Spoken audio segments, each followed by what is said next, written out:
7 signs that this might be love. Because 2 things you'll never have to chase. You'll never have to chase true friends and true love. So let's talk about it. 7 signs. Number 1. They celebrate when you win. You could always tell when a person genuinely loves you, when they genuinely care for you. When your victory, they treat it as it's their own. They're not jealous of you. They don't get intimidated. I think we don't understand that sometimes God drops next level in front of you, not so that you can get jealous, but so that you can get inspired. And many times we're jealous of the very people we're supposed to be taking notes from. Don't take offense. Take notes. They love you when they want to see you win. They want to see you score. They love to hear you get promoted. Be able to celebrate when it's their season and not yours. And if you have the right posture, you could be friends with somebody who's in season and they'll end up feeling like your season because you love them so much and they share their in-season blessing with you. I can give you Bible all day to back that up. Simon had Jesus in his boat. Jesus told Simon to let down his nets for a catch. And he caught so many fish that his nets were about to break up. And then he had to do what? Signal for his partners to come help him. No, it wasn't them that caught the fish. It was Simon that caught the fish because Jesus was in Simon's boat. That's a whole word right there. I need friends who have Jesus in their boat. Ooh, he signals for his partners to come help him. So it was his blessing, but it became everybody's blessing. So we all eating fried catfish tonight. We all eating tilapia tonight. It wasn't their blessing, but because they were attached to somebody who had Jesus in their life, they got blessed too. They celebrate you. Number 2, they tell you the truth. Listen, I'm personally in a season of my life I'd rather be slapped by the truth than kissed with a lie. They don't fluently speak lies. They tell you the truth. And it may not be something that you want to hear. Like I said in the last webisode, truth sounds like hate for those that hate the truth. And when an individual really loves you, they'll tell you the truth. They won't let your drama become their entertainment.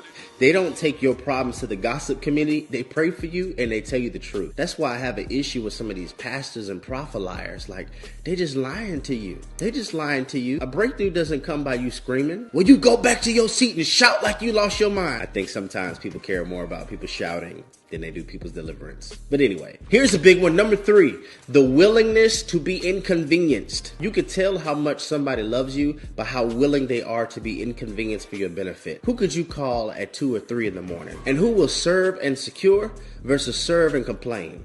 Like, when you have a person that loves you and you call them 2, 3 in the morning, something happened, they came over, they help you with flat tire, you need to go to the ER, there's something traumatic in your life that happened. They're not serving and complaining. Man, why didn't you do this last week? No, they understand right now is not the time. They secure and serve. Man, my bad, bro. It's all good. It's all good, man. Let's just get this taken care of. Let's just get you to your destination. Let's just get you a rental car. Let's just get you to the ER. This is the individual who knows right now is not the time, because they love you so much that they've studied you and they know that this is not the moment where you will receive this the best, and this is not the moment where you need to hear this, because they love you. This is why you gotta have discernment. Some people will make you fall for them and they have no intentions of catching you. They're not willing to be inconvenienced for you. As long as I can get something from you, then you're vital. But if you ever require or need something from me, I'm out. Hold up. Let's pause for a minute. Cut the music. Have you noticed I haven't said anything about how they make you feel? Or romance, or that butterflies that they give you, or how happy they make you? That's on purpose. That's not love. That's just being infatuated with somebody.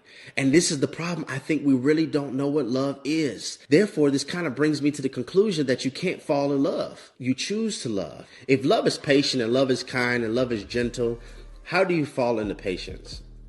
How do you fall into being gentle? No, you choose to be patient. You choose to be kind. You choose to have long suffering. And this is the problem. A lot of us have a misconstrued definition of love because of all the lies 90 R&B told us and because of what culture told us, that we really don't recognize. Point number 4, love is all about sacrifice. Love is sacrificial. For God so loved the world that he gave. Love is sacrificial. It's not about you. It's selfless. It's for the betterment of others. It's sacrifice and it takes work. The problem is a lot of us have a poor work ethic. Number 5, love corrects you. Some of us will never be able to experience true love because we can't handle correction. It hurts your feelings. How you feel should be the lowest determining factor when it comes to keeping a commitment that helps you grow. Who in your life are you calling a friend, or you calling boo or bae, that has corrected you lately? If you don't have nobody correcting you, you're surrounded by people who don't love you. A wise man receives correction, but a fool rebukes it. And you have to use wisdom in this as well, because a fool will never receive correction. That does not mean that you don't love them. This just means that they don't love themselves. One of the highest forms of self-love is to receive correction and embrace it. I don't want to live my whole life wrong and surrounded by the wrong people and going the wrong way. I need people who will correct me. If I'm wrong, correct me. If I say something wrong, correct me. If I wasn't tender, correct me. If I wasn't kind, correct me. And if you don't have anybody correcting you, or if you can't receive correction, Number 5, they cover you. Love is like a blanket. They're not trying to expose you. Your issues, your problems, your shortcomings, their faults, they're not going to end up in the shade room, because we all have a chapter in our story that we don't want read out loud. Love is being able to understand that this is not the person, this is just a moment. They don't have a bad heart, they're just having a bad day. And I'm not using their mistakes as ammunition, because if I look in the mirror closely, and if I look at my own resume, I've made some bad decisions too. And when they really love you, they cover you. They're not trying to expose you. They're not trying to embarrass you. They love you, so they cover that. Last one, no record. Love keeps no record of wrongs. When you keep a record, it blinds you to growth.